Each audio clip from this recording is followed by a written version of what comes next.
तो का एक और इम्पॉर्टेंट है आयरन।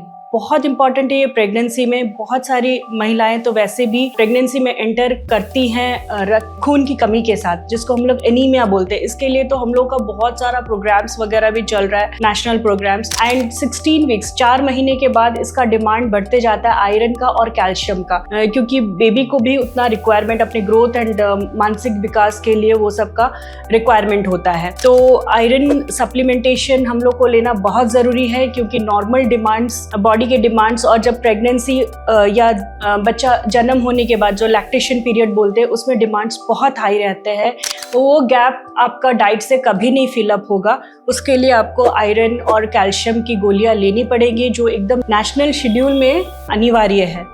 एंड उसके साथ प्रोटीन भी आपको लेना पड़ेगा, क्योंकि प्रोटीन भी खाने से उतना नहीं मिलता है। बायो अवेलेबल प्रोटीन जो हम लोग बोलते हैं वो उतना नहीं मिलता है, तो प्रोटीन डाइट से भी हम लोग को लेना चाहिए। अगर हम लोग को नॉर्मल पर्सन्स में 1.2 ग्राम पर केजी बॉडी वेट अगर चाहिए होता है, तो प्रेगनेंसी और लैक्टेशन पीरियड में हम लोग को 1.5 तक का चाहिए होता है।